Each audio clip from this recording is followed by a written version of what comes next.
¿Qué instrumentos, obviamente, se imaginan que vamos a estar utilizando, ¿no? Los clásicos. Para cualquier variable eléctrica que vamos a utilizar, vamos a necesitar amperímetro, ¿no? Barímetro y voltímetro. La mesa de este laboratorio ya utiliza los multímetros digitales, o sea que ya con un equipo digital ya podemos obtener todas las variables eléctricas. Entonces, en este caso, la conexión es mucho más sencilla. Ya conocerán también los equipos que están en el laboratorio, los digitales, entonces los 3 parámetros que necesitamos, más también medir frecuencia y todo eso, ya lo obtenemos de un solo equipo. Pues. El ensayo en vacío, ¿no? Bien como dice, es tener la máquina conectada a la red, ¿no? La red trifásica 380, sin carga en el eje del motor, ¿no? Y va a estar girando a las revoluciones nominales de vacío. ¿Bien? Va a estar a frecuencia nominal a 50 Hz. Y lo que vamos a estar midiendo, obteniendo del multímetro, van a ser las variables de corriente, potencia, bueno, y tensión. Vamos a estar midiendo también las revoluciones en el eje de la máquina. Todos estos valores corresponden a la máquina funcionando, como dijimos, en vacío. O sea, vamos a tener I sub 0 y P sub 0. ¿Bien?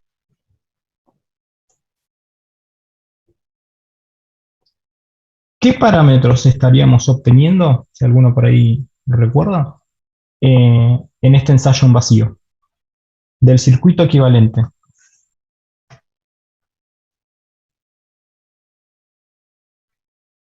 ¿Alguno recuerda que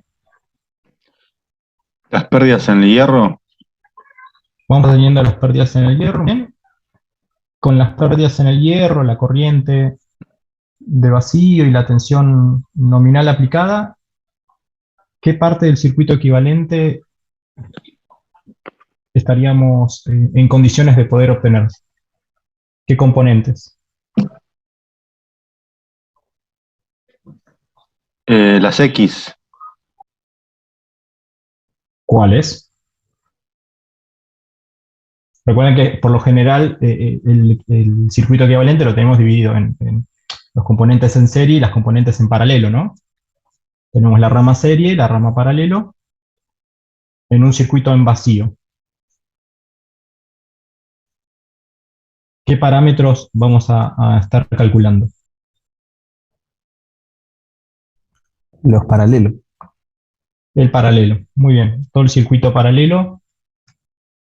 O sea que vamos a estar trabajando en la parte principalmente paralela del circuito equivalente y de la máquina constructivamente. ¿Dónde estoy? ¿En el estator o en el rotor?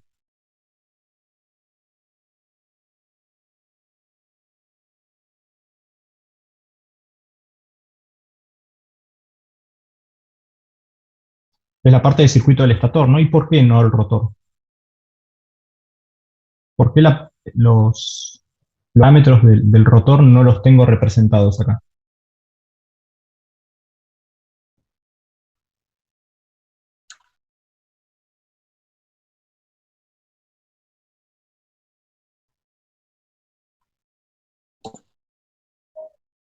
puede ser porque está en vacío. Claro, está en vacío. Entonces, al estar la máquina en vacío, el resbalamiento es muy pequeño, es casi estar girando a velocidad de campo. Entonces recuerden que la resistencia de carga, como está dividido por S, por el resbalamiento, y al ser muy chiquito, se hace muy grande. O sea, podríamos decir que está trabajando circuito abierto. Entonces, corriente por el rotor no estaría circulando. Entonces, esa parte del circuito la podemos obviar. Bien, o sea, I2, I'2 sería muy chiquita, despreciable.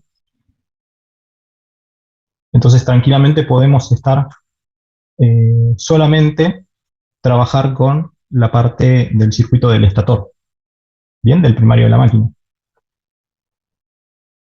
Entonces, lo que nosotros vamos a estar midiendo con los equipos va a ser la tensión de entrada, la 1, va a estar midiendo I sub 0, que va a ser la misma que I1, ¿no? Y la potencia de vacío que va a estar consumiendo la máquina. ¿Bien?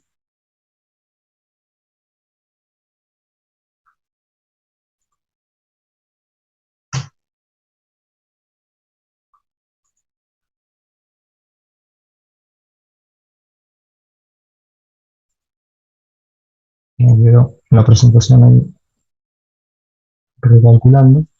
¿Se entendió bien esa parte? Sí, sí, Bueno, se entendió. perfecto. Entonces, como dijimos, lo que vamos a estar teniendo es en el batímetro P sub 0, ¿no? La potencia de vacío. Y lo que nosotros vamos a tener que calcular con este circuito van a ser la resistencia. Bueno, obviamente esta resistencia R1, como dije, ya la tienen como dato. Entonces lo que nos va a quedar calcular en verdad es la resistencia que corresponde a las pérdidas en el hierro. ¿Bien? Entonces medimos tensión, corriente y P sub 0. ¿Cómo calculamos las pérdidas en el cobre del estator? Teniendo esas tres variables eléctricas.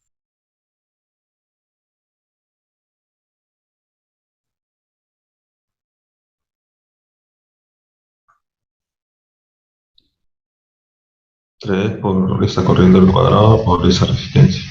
Perfecto. 3 por R1 por I sub 0 al cuadrado. Así ya tenemos las pérdidas en el cobre. Y obviamente las pérdidas en el cobre y las pérdidas en el hierro sumadas nos tiene que estar dando la potencia de vacío. Entonces, la potencia que nosotros medimos, le restamos las pérdidas en el cobre en el estator, y vamos a obtener las pérdidas en el hierro. Perfecto.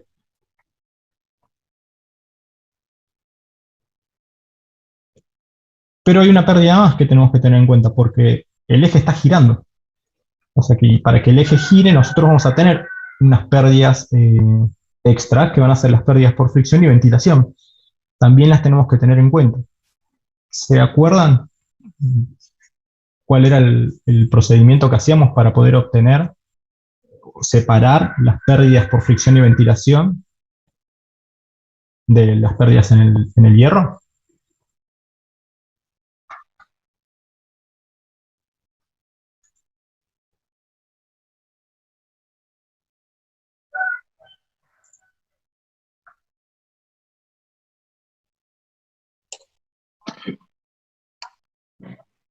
¿Era de un gráfico? ¿Era gráficamente? Perfecto, sí, lo obteníamos gráficamente. Así es. O sea, nosotros vamos a hacer P0, a ver si me escribe. En función de U cuadrado era, ¿no? Bien, está en función de la tensión, así es. O sea, si nosotros a P0 le restamos, a P sub 0 le restamos las pérdidas en el cobre, en principio es como que podríamos decir que tenemos una P0 prima, la podemos llamar, que esta va a estar compuesta por las pérdidas en el hierro y las pérdidas por fricción y ventilación. Y esta nos daba, si la graficamos en tensión, en función de la tensión directamente, nos daba así como una función cuadrática. Si la queremos linealizar, con que las pérdidas dependen del cuadrado de la tensión linealmente, entonces ahí sí tendríamos una función lineal. ¿Bien? Y los valores que vamos a nosotros obtener para poder trazar esta recta o estas curvas van a ser mediciones que vamos a hacer a distintos valores de tensión, ¿no? Para poder empezar a trazar esta curva. Entonces, a distintos valores de tensión vamos a estar teniendo distintos valores de P sub 0, P sub 0'. ¿Bien?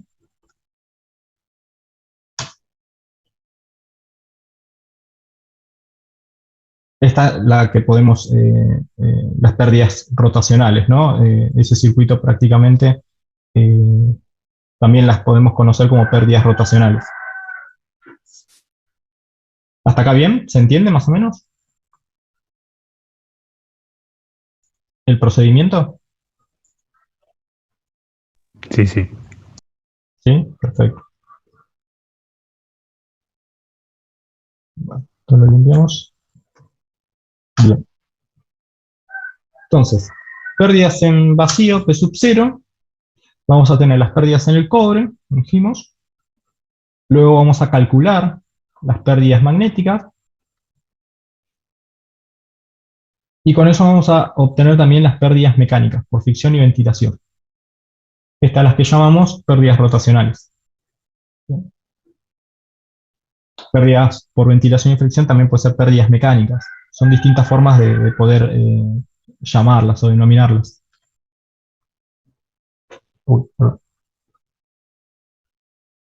se me desconectó. Bien.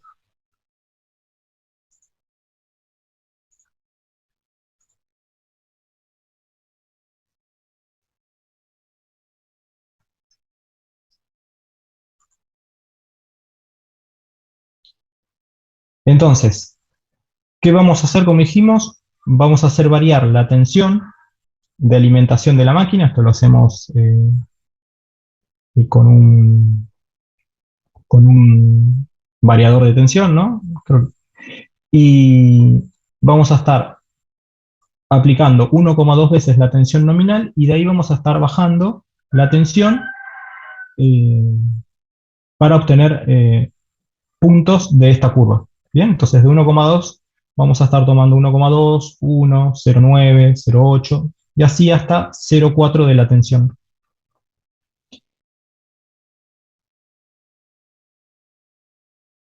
Y vamos a medir, bueno, I0 y P sub 0. ¿Por qué hasta 0,4 de la tensión y no mucho menos? ¿Alguno recuerda? ¿Por qué no bajábamos más la tensión? Porque no se vence la cúpula resistente. Una cierta tensión ni se va a mover siquiera. Claro, ahí empezaba, o sea, el motor girando empezaba a tener como cupla resistente el propio rozamiento de la máquina, ¿no? Entonces, la máquina, para poder seguir girando y operando, lo que empieza a hacer es tomar corriente. Entonces, ahí lo que íbamos a ver, por ahí veríamos en el amperímetro, es que la corriente empieza a subir. En vez de disminuir, o sea, la corriente también va a estar disminuyendo porque estamos bajando la tensión. Cuando pasamos ese umbral mínimo de 0,4, la corriente empieza a elevarse nuevamente. Entonces, aproximadamente a 0,4 de la tensión es el último valor que tomamos, porque si no ya después las mediciones empezarían otra vez a tomar otra y otros valores y no tendríamos la curva lo más parecido a esta cuadrática. ¿Bien? ¿Se entiende?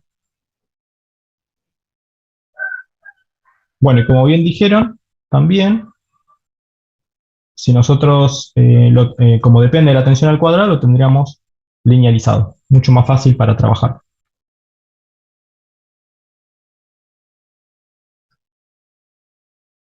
Bueno, como de esos, nosotros tomaríamos 9 datos para poder hacer la curva lo más parecida posible a la que tenemos de la teoría, ¿no?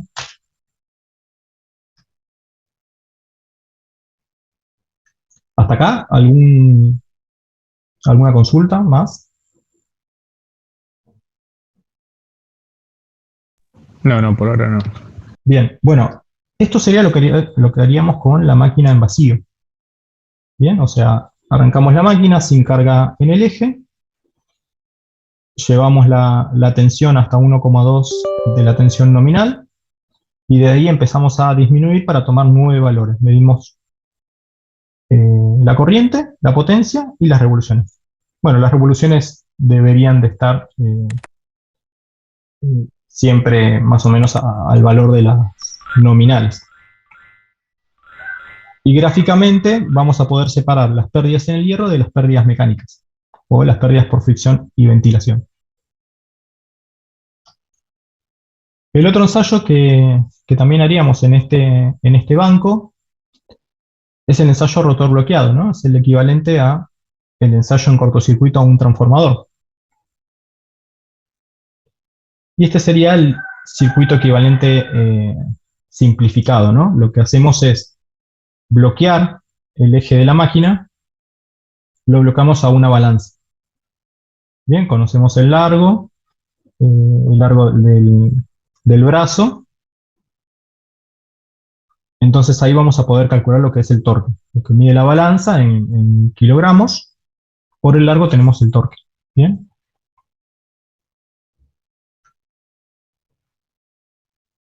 A rotor bloqueado lo hacemos a tensión reducida. O sea, la intención acá es ir, arrancar la máquina, ir subiendo la tensión hasta tener en el amperímetro, medir en el multímetro, la corriente nominal. ¿Bien? Muy parecido al ensayo en cortocircuito, es similar. O sea, en sí la máquina, eh, la máquina sincrónica, en este estado es como si estuviese funcionando como un transformador. Con el rotor bloqueado tenemos los dos arrollamientos, primario y secundario, y es un transformador. Entonces vamos a ir elevando la tensión hasta que veamos en el amperímetro que están circulando la corriente nominal. Y obviamente vamos a tener la frecuencia nominal y vamos a medir la tensión a rotor bloqueado, la corriente, la potencia a rotor bloqueado y el torque. En este ensayo, ¿qué parámetros del circuito equivalente vamos a calcular?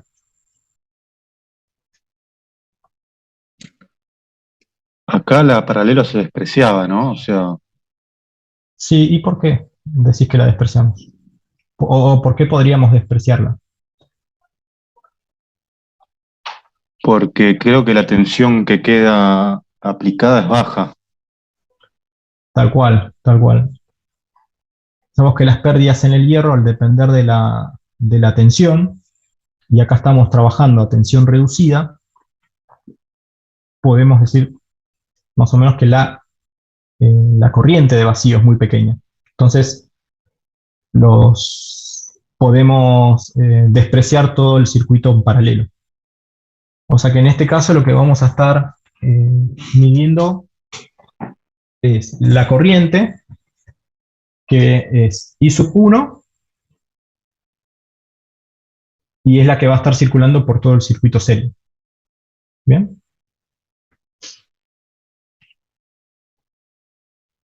O sea, vamos a estar en esta condición. Bien, entonces al medir la tensión a rotor bloqueado, tensión reducida, como dijimos, despreciamos todo el circuito paralelo. Bien. Y la corriente que vamos a estar midiendo, la corriente a rotor bloqueado o corriente nominal en este caso, va a ser la que va a estar circulando por los elementos de la rama en serie. Por R1, reactancias, y R2'. ¿Bien? ¿Cuánto vale el resbalamiento acá? 1. Bien, vale 1. Es como si estuviéramos trabajando, obviamente está rotor parado, ¿no? Entonces la frecuencia que vamos a tener en el rotor va a ser la frecuencia de la red, los 50 Hz. ¿Se acuerdan que esto, o sea, R2, y acá si tuviéramos R2 por 1 menos S sobre S, y las combinamos, esto es R2 sobre S, ¿no? A rotor bloqueado, S es igual a 1, entonces nos queda solamente R2, R2' en este caso. Entonces, la potencia va a estar absorbiendo la potencia rotor bloqueado. Con la corriente y valor de R1 vamos a obtener nuevamente las pérdidas en el cobre 1. Y vamos a poder calcular las pérdidas en el cobre 2. O sea, pérdidas bloqueados, le restamos las pérdidas en el cobre 1, tenemos la corriente, vamos a poder calcular R2' a 50 Hz. ¿Bien?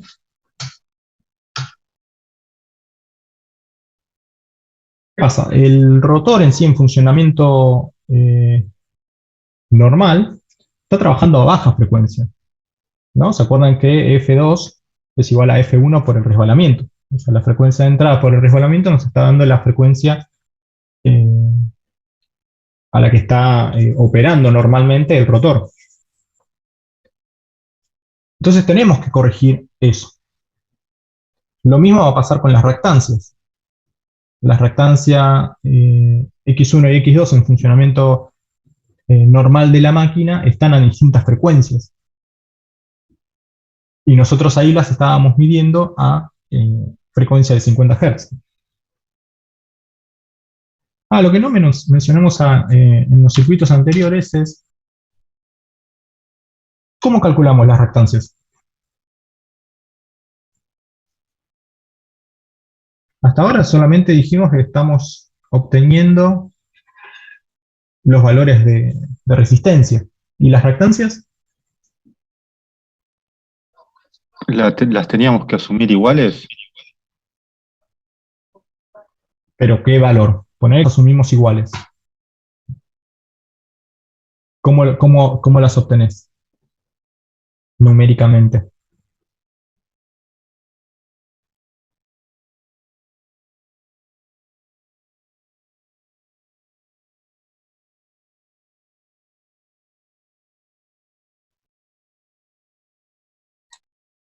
Con la potencia. ¿Cuál? eh, ¿Qué potencia?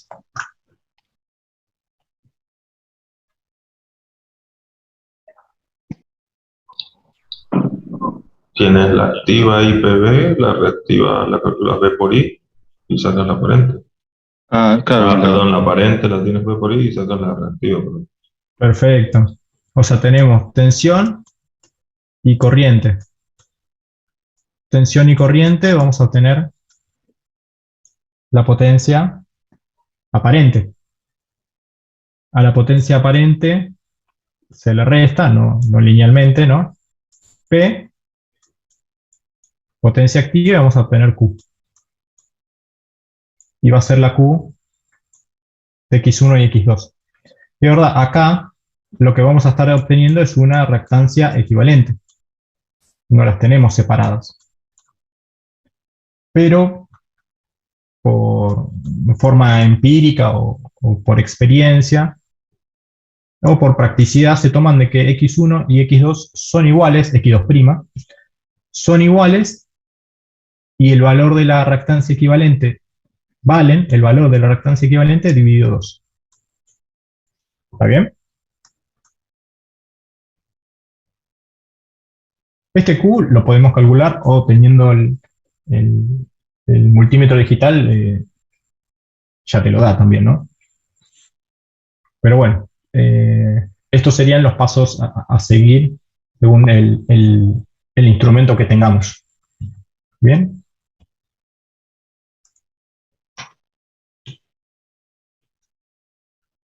Bueno, entonces, todo esto que iba a que teníamos que corregir los valores tanto de R2' y de X2'. ¿Por qué? Porque en el rotor está trabajando a F2, en estado normal de la máquina, que se acuerdan que era el resbalamiento por F1. Entonces, otra parte del ensayo que se hace, que no lo hacemos en el laboratorio, el día del laboratorio en sí, sino que ya está elaborado porque es complejo de realizar, es esto. Es ajustar una tensión trifásica reducida y ir variando la frecuencia de 45 Hz a 15 Hz. Y lo que tenemos que mantener es la relación tensión-frecuencia.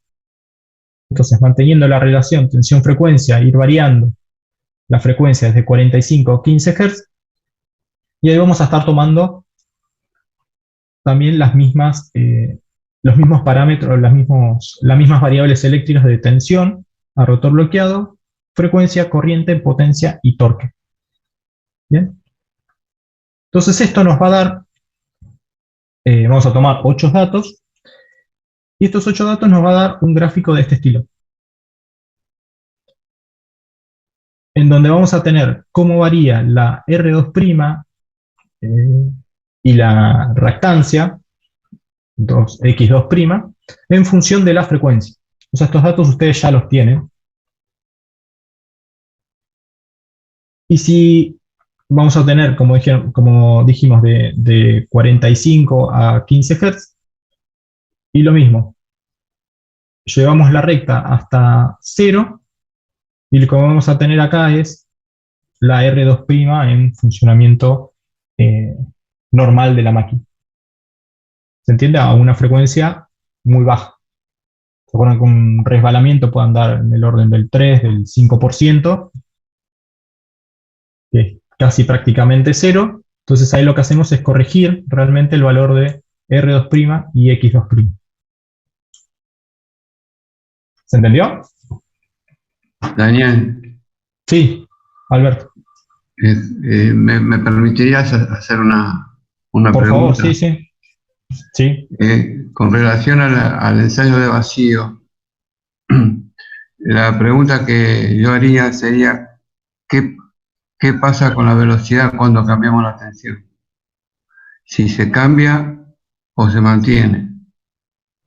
Si alguien puede responder eso.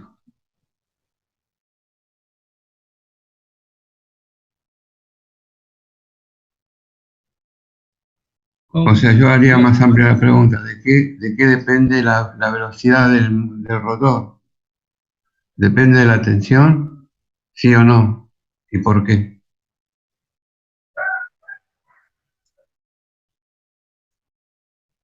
¿Algunos se animan?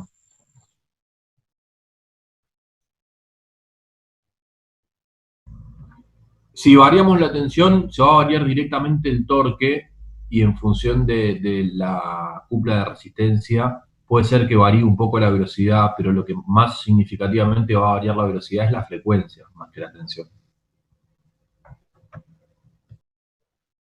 Es correcto. O sea que si bajamos, porque el ensayo para poder separar las pérdidas lo estamos haciendo a velocidad constante, porque el tema de bajar la tensión es minimizar las pérdidas en el hierro. Si minimizamos las pérdidas en el hierro, las pérdidas de fricción y ventilación, quedan solamente las pérdidas mecánicas, que no son, las pérdidas mecánicas no son función de la tensión. No son función ni de la tensión ni son función de la velocidad. Si la velocidad se mantiene constante, podemos imaginar cuando extrapolamos la curva de potencia en función de tensión, la extrapolación al origen, que sería a tensión cero, las pérdidas que estarían dando serían pérdidas mecánicas. Entonces, si ajustamos eso, podemos tener las pérdidas mecánicas y y como las pérdidas mecánicas no son función de la tensión, a la tensión nominal, la diferencia de las pérdidas rotacionales menos las pérdidas mecánicas me estarían dando las pérdidas en el hierro. Es la forma de separar. No sé si está claro. Sí, ese concepto está bueno tenerlo claro. Las pérdidas mecánicas, las pérdidas por ventilación y fricción no dependen de la tensión, ¿no? Dependen de la velocidad a la que está girando el rotor. Y la velocidad tampoco depende de la tensión. Entonces, al ir reduciendo la tensión, nos estamos garantizando que la velocidad se mantiene, digamos, aproximadamente constante. Entonces así podemos separar lo que son las pérdidas en el hierro de las pérdidas mecánicas. Eso es una buena observación también para que la tengan en cuenta en en las conclusiones del trabajo práctico. ¿Bien? Buenísimo.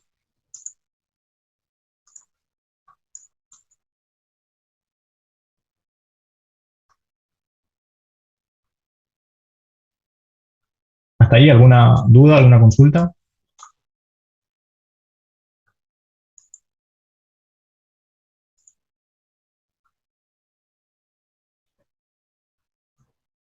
Bueno, entonces, ensayo rotor bloqueado. Vamos a obtener los parámetros de circuito equivalente de la rama serie, R1, X1, R2', X2'. Ya tenemos los valores medidos a distintos valores de frecuencia, o sea que podemos hacer una corrección en R2' y X2', porque en función de la máquina en estado nominal, como dijimos, nosotros nos medimos a 50 Hz porque estaba el rotor bloqueado, pero hacemos esa corrección para la corrección de R2' y X2' para frecuencias bajas, a las frecuencias nominales a las que está trabajando el rotor.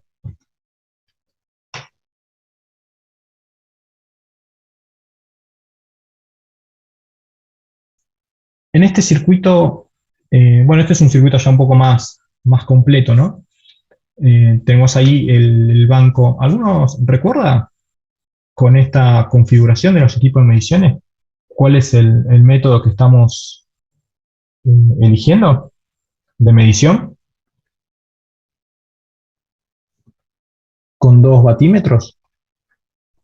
Aarón. El método Aarón. El método Aarón, perfecto. Muy bien. El método Aarón.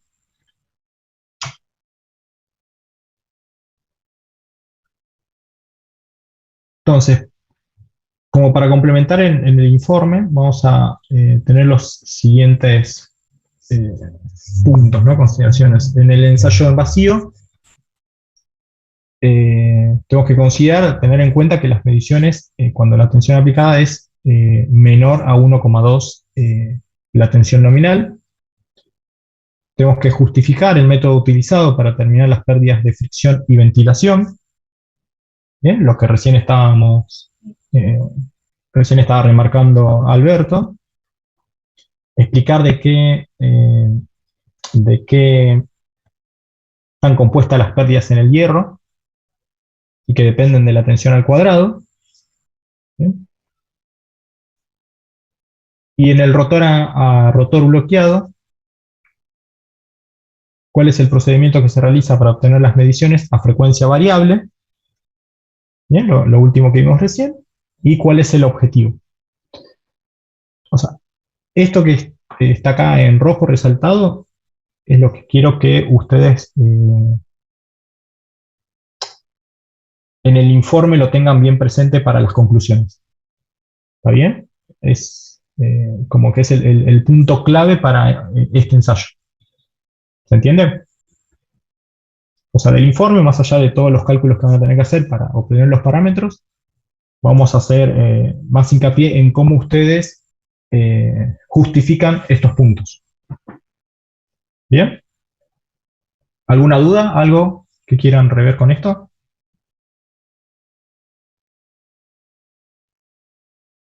Creo que quedó claro.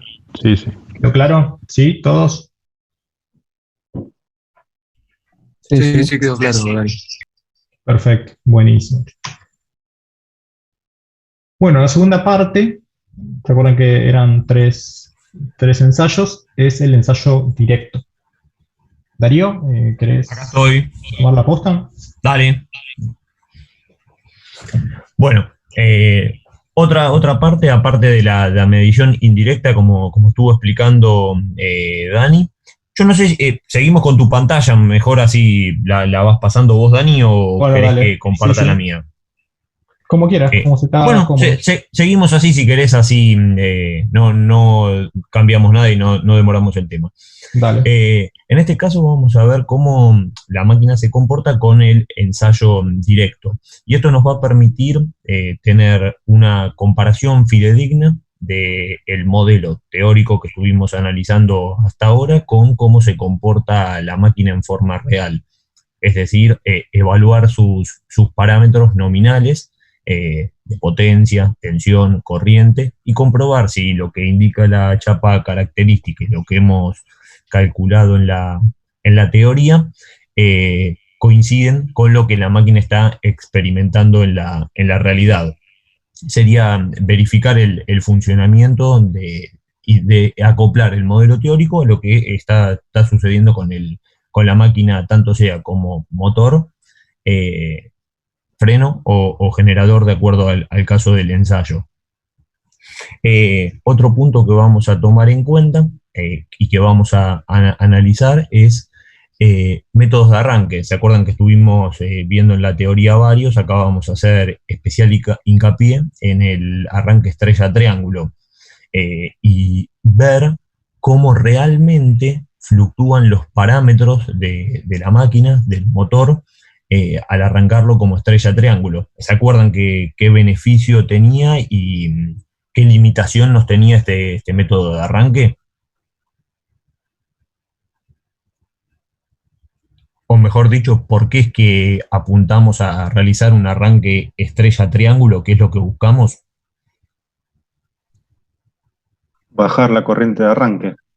Perfecto. ¿Y eso qué nos traía de la mano de bajar la corriente de arranque? Como punto quizás a tener en consideración para saber si el arranque me iba a servir o no. Que la cupla no se Bajaba la ajusta cupla también, claro. Perfecto, perfecto. Eso es algo que hay que tener siempre en cuenta porque seguramente alguien nos diga, o quizás nosotros mismos tengamos que evaluar qué accionamiento vamos a estar moviendo. No vaya a ser que le digamos, no, quédate tranquilo, que la red no sufre ninguna perturbación porque tengo la tercera parte de la corriente de arranque directo, y después al momento de poner en marcha el motor nos damos cuenta que el accionamiento tiene una cupla resistente mucho mayor a esa tercera parte que nos da al arrancar el motor en estrella y no nos sirve de nada. Yo no sé si alguna vez alguno ha experimentado o tomado contacto con algún tipo de arranque estrella-triángulo y cómo funciona. Después, un poquito más adelante, con el correr de la práctica y de la presentación, vamos a mostrar cómo es que se acciona, que igual lo estuvimos viendo en la teoría. Si querés, Dani, pasamos. Dale. Bueno, ¿qué es lo que vamos a hacer en este ensayo en sí? Tenemos que conectar nuestra máquina sincrónica trifásica a una máquina de corriente continua. Es una máquina que quizás es un poco odiada o resistida, pero realmente es de suma utilidad en la mayoría de los casos. Y a esta máquina le hemos medido previamente en el laboratorio ya sus parámetros mecánicos y la resistencia de la armadura. En este caso, ¿qué vamos a hacer? La máquina de corriente continua se va a conectar como si fuera un generador. Esto va a alimentar a un banco de resistencias.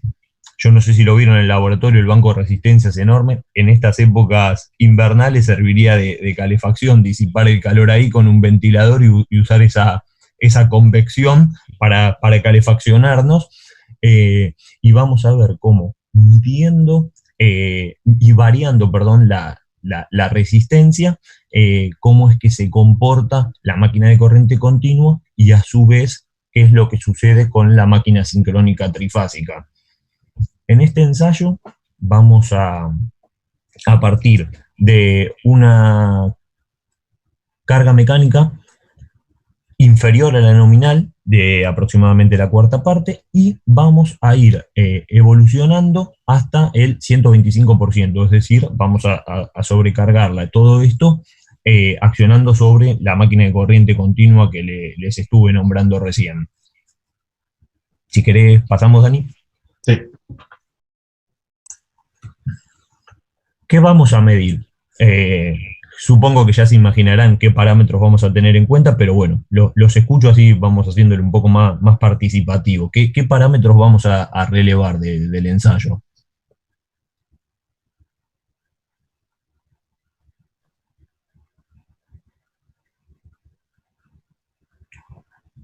Bueno, lo digo yo, los parámetros eléctricos por naturaleza van a ser la tensión, la corriente, el factor de potencia, comprobar si todos esos datos corresponden con lo enunciado en la chapa característica.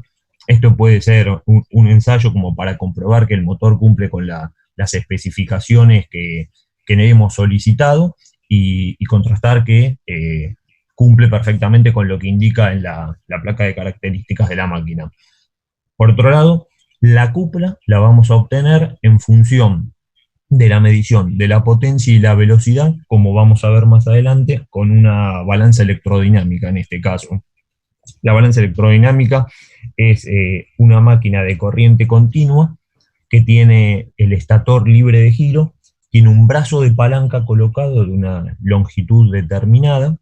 Eso nos va a hacer que crea un momento, un par, en una balanza que se transmite a una balanza dinamométrica, toma el valor y de esa forma tengo la lectura de fuerzas de la cupla que me está entregando la máquina. Acá vamos a ver el ensayo y el circuito que vamos a utilizar para el ensayo. Como dijo Dani antes, inicialmente era con voltímetros, batímetros, ahora con un analizador de red, como puede ser, no sé, un Fluke 1735 o aparatos similares. Tenemos absolutamente todas las variables eléctricas involucradas de lectura directa, porque mide tensión, corriente, potencia activa, reactiva y aparente, el factor de potencia, la frecuencia, todo en un solo dispositivo de medición, cosa que nos ahorra bastante tiempo. Y lo que estamos viendo es que tenemos un vínculo mecánico entre la máquina sincrónica trifásica, nuestra máquina de estudio, la máquina de corriente continua y vamos a tener el dispositivo que comenté antes, el arrancador estrella triángulo, que si tomamos un zoom del arranque estrella triángulo, saben y recuerdan cómo es que se efectúa con un sistema accionado por contactores, ¿verdad? Sí, sí. Perfecto. Si querés pasamos, Dani. Sí. Bueno, acá es lo que estuvimos viendo. Nosotros vamos a tener un tablero que tiene conmutación manual. También podríamos hacerlo con temporizadores. Previamente vamos a tener que relevar, si fuera un caso real, nuestro motor, qué tiempo de arranque necesita de acuerdo al accionamiento que estemos operando, ¿no? Y se acuerdan qué es lo que no puede pasar en un arranque estrella triángulo con los contactores, o lo que no debería, qué deberíamos evitar, que el arranque estrella y triángulo se accionen al mismo tiempo, vez, ¿verdad? Claro. Porque ahí el tendríamos KM2 y el KM3 no deberían estar juntos nunca. Tal cual, porque ahí tendríamos un cortocircuito.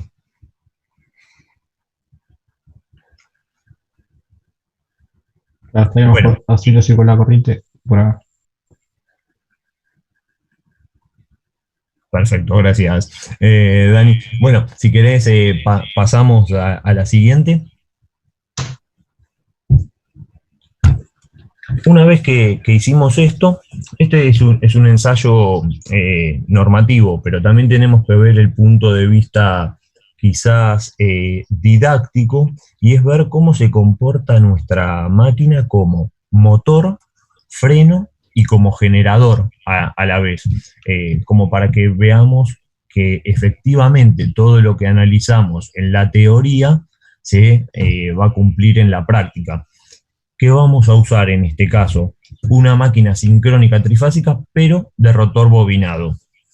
Y en nuestro caso, en el laboratorio, si estuviéramos midiendo, tendríamos nuestra máquina de corriente continua que, de acuerdo al caso, va a funcionar como una carga, para el caso que estemos evaluando el caso de motor, o también puede ser como una máquina de impulso, en el caso que queramos ver que funciona como generador. Esta máquina, como explicamos antes, está acoplada a una balanza, formando una balanza electrodinámica que nos va a permitir medir en forma directa la cupla que estemos ejerciendo y produciendo, mejor dicho. Hasta ahí me llevan, ¿se entiende lo que vamos explicando y transitando? Sí, perfecto. Buenísimo. Adicionalmente... Acá, sí. Perdón, dale. No, decime, Dani. No, que acá ustedes van a ver que a diferencia del ensayo directo, tenemos, ¿no? Fíjese cómo cambia el circuito en la máquina, como bien dice, o sea, va a cambiar también el modo de funcionamiento de la máquina continua. Si fuese como carga o como máquina de impulso, tenemos las resistencias, cuando en el caso de que esté funcionando como generador, ¿no? Donde se va a estar disipando la potencia que esté generando, o vamos a estar utilizando el pupitre convencional cuando lo estamos usando como si fuese un motor, ¿no? Perfecto. Bueno, con la máquina de corriente continua, ¿qué vamos a hacer? A través de la corriente de campo, corriente de armadura, vamos a ir variando sus parámetros y ver cómo eso impacta, ya sea como motor, freno o generador, en el funcionamiento de la máquina sincrónica trifásica. ¿Se imaginan con qué podemos medir la velocidad o cómo mediríamos la velocidad de la máquina en forma real, alejándonos de la teoría en forma práctica?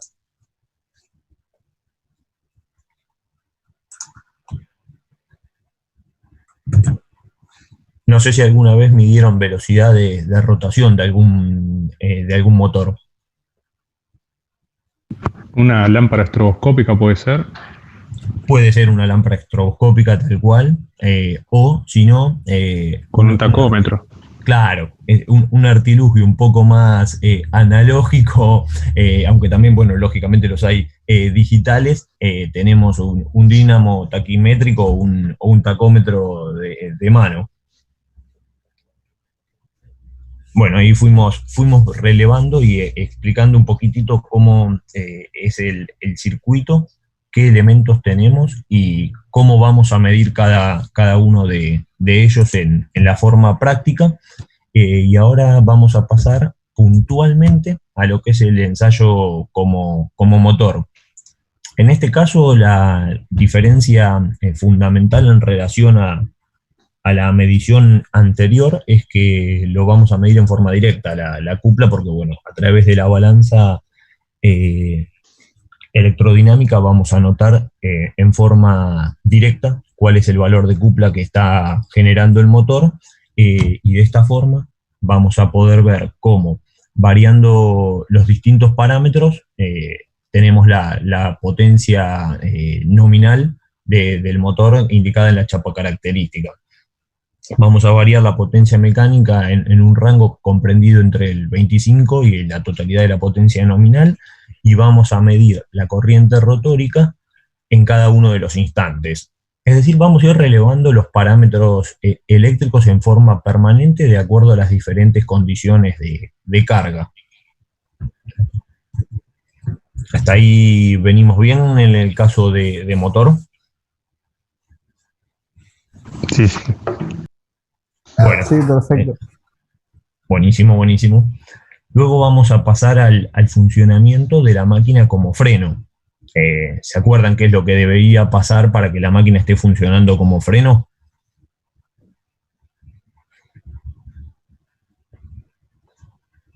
¿Qué condición le debo imponer? Bueno, si bien lo tenemos ahí escrito, su resbalamiento tiene que ser mayor a 1. ¿Y esto cómo lo conseguimos?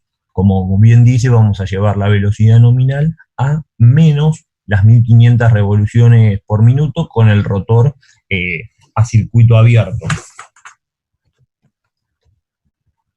Luego vamos a cargar y a colocar los valores nominales de corriente, tanto sea en rotor como en estator, y vamos a medir el par que ello nos está otorgando, de vuelta usando la balanza electrodinámica, es decir, es tomar una medición directa.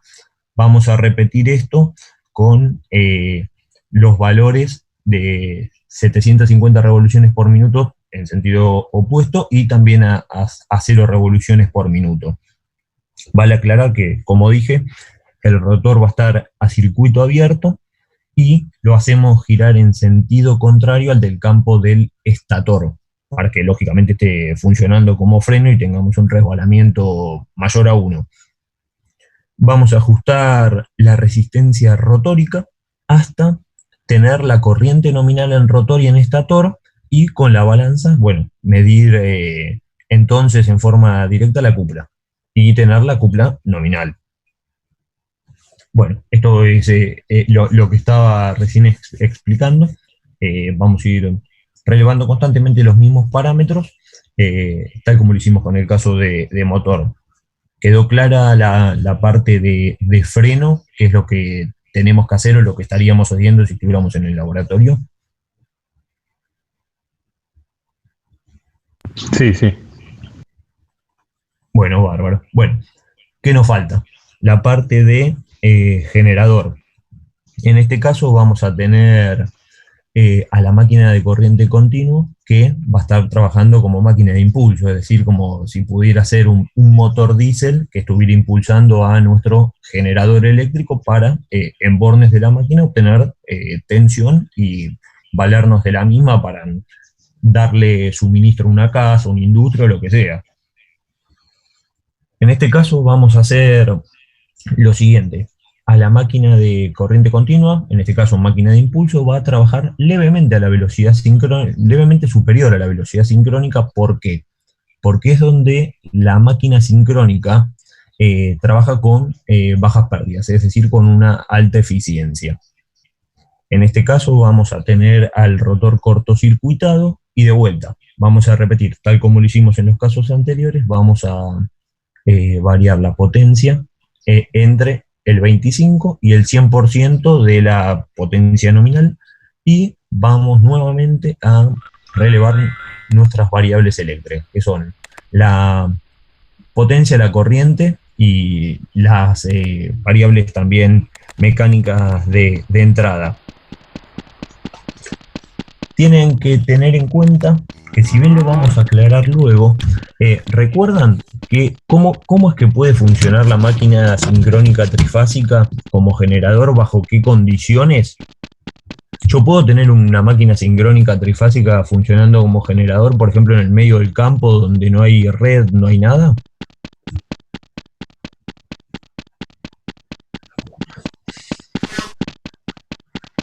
O la máquina asincrónica necesita valerse de la red para tomar algo.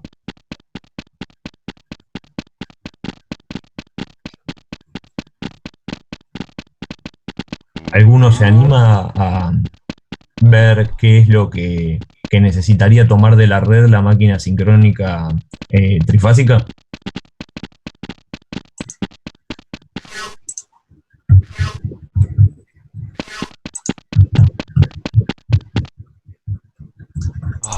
Potencia reactiva. Claro, el reactivo creo que necesitaba. Perfecto, perfecto. Hay dos caminos. O le tenemos que conectar capacitores, y si no, como generador independiente aislado de la red, es sumamente complicado de manejar su reactivo. Por eso es que la máquina sincrónica trifásica, usada como generador, tiene utilidad pura y exclusivamente cuando está acoplado a la red, porque es desde ahí donde toma el reactivo. Y por el lado de las ventajas, ¿qué ventajas recuerdan de la máquina sincrónica para colocarlo como generador en la red?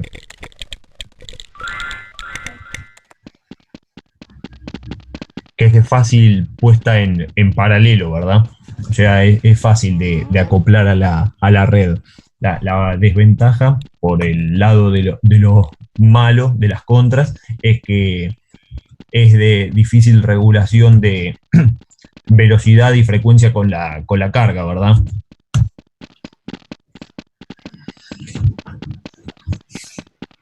Hasta ahí me llevaron en todo lo que fuimos simulando con la máquina funcionando como generador.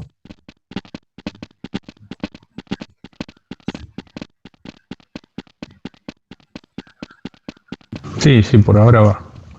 Bueno, ¿qué les vamos a pedir que releven en la práctica, volviendo pura a lo que es exclusivamente al informe? Vamos a tener que trabajar en el balance de potencias y en graficar la cupla en función del resbalamiento. Eso inicialmente. El balance de potencia, vamos a tener que la potencia que toma de la red va a ser igual a la potencia mecánica más la potencia en las resistencias y la potencia de pérdidas que tengamos. De esta forma estaríamos ensayando a la máquina, tanto sea como motor, freno, generador, y en cada uno de los casos tomando nota de todas las variables eléctricas y mecánicas, según el caso, que estén interactuando y que estén en juego.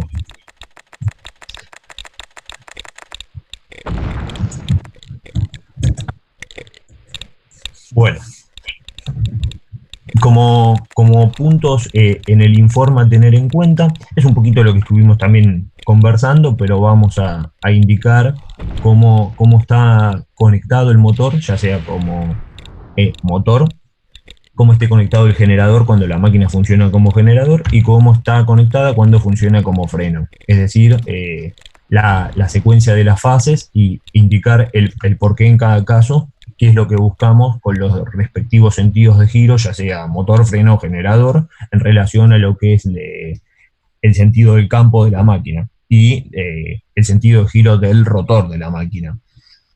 Vamos a señalar el sentido de las potencias eléctricas, la activa y la reactiva. Un poco lo que estuvimos hablando recién es de suma importancia ver cómo se desenvuelve la máquina con respecto a la potencia reactiva y, bueno, lógicamente la activa, para saber si estamos trabajando como un motor que toma potencia activa para obtener potencia mecánica, o por el contrario, si es un generador que toma una potencia mecánica y la transforma en una potencia eléctrica. Vamos a justificar el valor de las tensiones que se midan en el rotor, de acuerdo al caso, lo que estuvimos hablando, ya sea motor, freno o generador, saber si estamos trabajando con rotor abierto y girando en el mismo sentido del campo, rotor abierto y parado, o rotor en cortocircuito, girando en el sentido del campo, contrario al sentido del campo y de acuerdo al valor de resbalamiento. Hasta ahí estuvimos bien. Otra cosa que vamos a hacer es vamos a explicar qué efecto se produce en la reactancia X'2 cuando la máquina esté funcionando como freno, ¿verdad?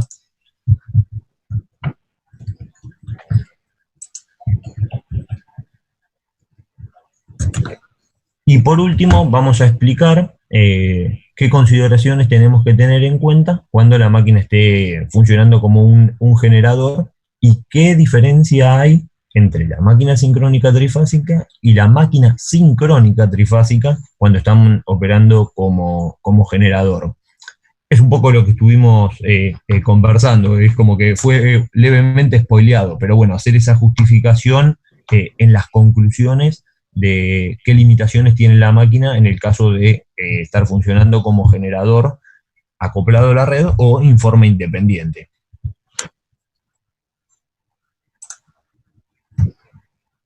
¿Tienen alguna duda?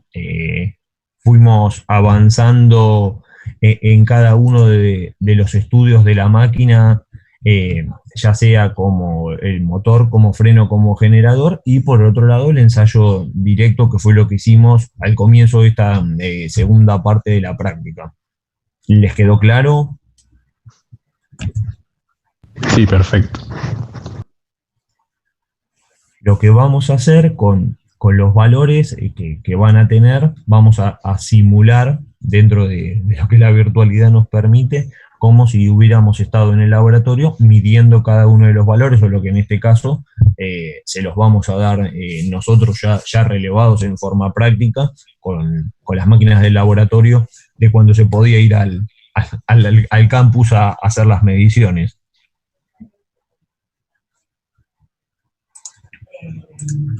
No sé si Dani, ¿querés aportar algo, acotar algo? Hasta acá la verdad que Yo muy claro lo vi, así que buenísimo.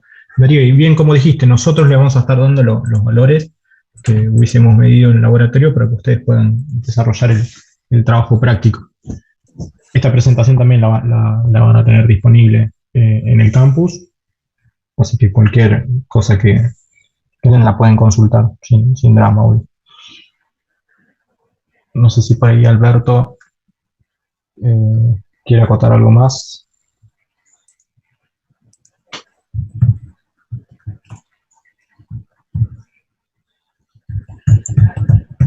O Juan también.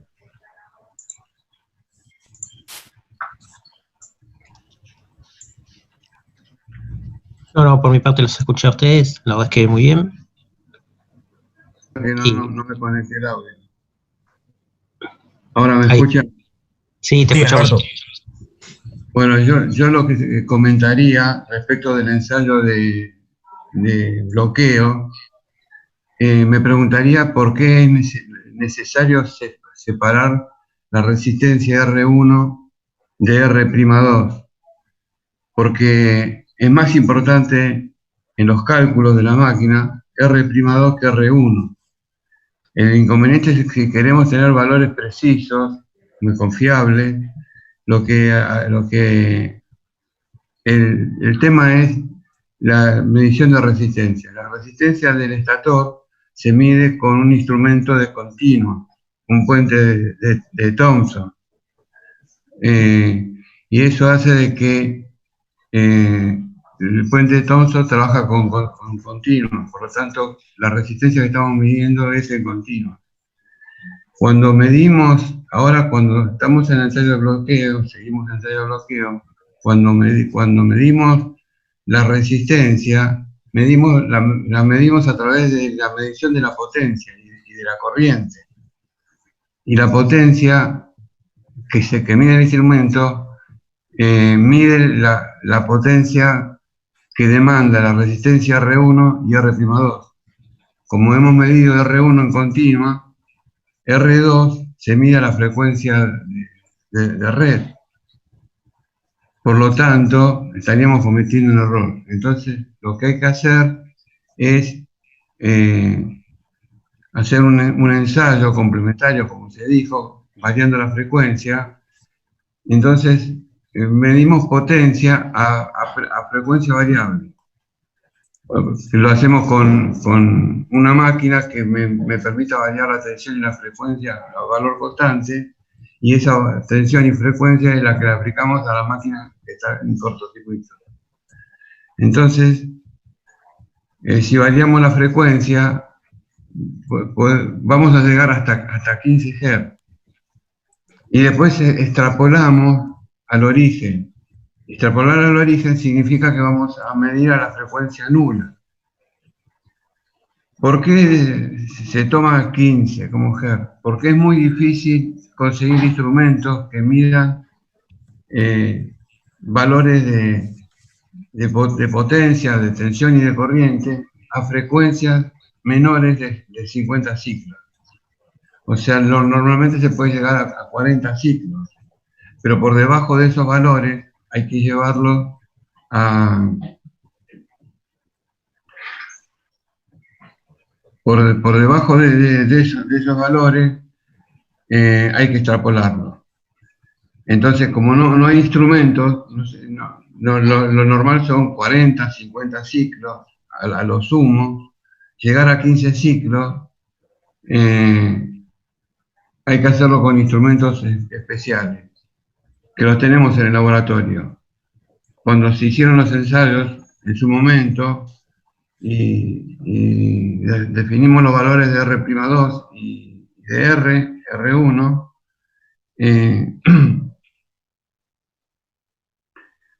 ¿está claro lo que estoy explicando?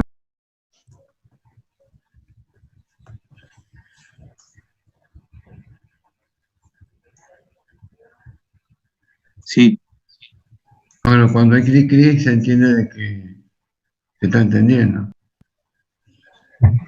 Bueno, entonces extrapolamos al origen la medición de resistencia con la potencia y la corriente, se hace a frecuencia variable porque tenemos R1 medido en continua y R'2 sale de hacer la diferencia entre la potencia medida y la potencia calculada, porque la potencia calculada en R1 es 3 veces la resistencia R1 por la corriente. Sacamos la resistencia R y con ese valor de resistencia 2, la cupla son proporcionales a ese valor de resistencia. Si tenemos valores de resistencia que no son confiables, y no vamos a tener confiables los valores de cupla que entregan a masa. En cambio, ¿qué pasa con la reactancia? La reactancia con la frecuencia, o sea, la inductancia, sabemos que la reactancia es 2pi frecuencia por la inductancia del circuito magnético.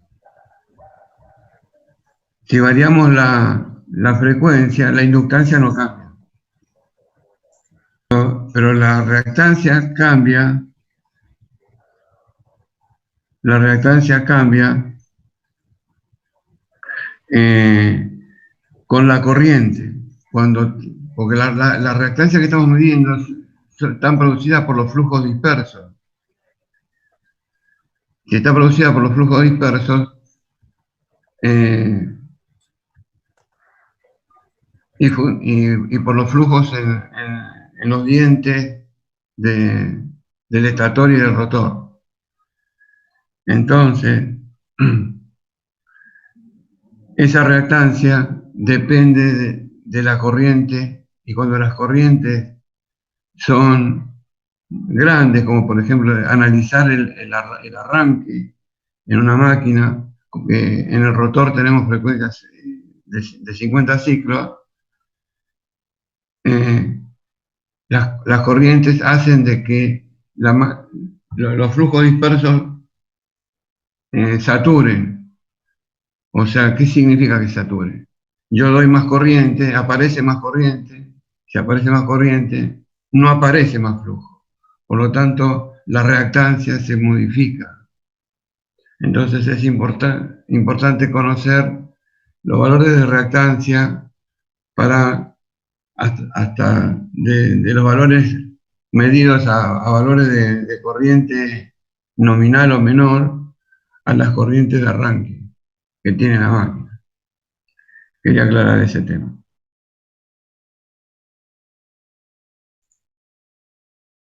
Buenísimo, Alberto. No sé si lo pudieron seguir, pero bueno, justificó bastante muy bien cuál es el motivo por el cual es muy importante esta parte del ensayo, ¿no? Espero que lo haya entendido porque lo van a tener que incluir también como conclusión en el trabajo práctico. Era uno de los puntos que habíamos destacado que van a tener que tener en cuenta para justificar esta parte del ensayo, ¿no? Nos quedó una conclusión magistral con todo lo que explicó Alberto. No para tanto. ¿Alguna duda? ¿Algo para que tengan? Seguramente, bien. Seguramente cuando desarrollen el trabajo práctico van a empezar a surgir. Es un trabajo práctico largo, es muy numérico, hay que hacer realmente muchas cuentas, gráficos, así que van a tener para entretenerse acá. ¿Ya tienen asignados quiénes van a ser los responsables?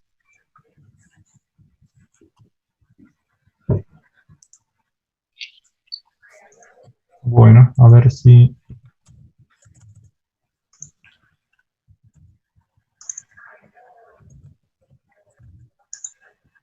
¿Quién está hablando? Sebastián, ¿no?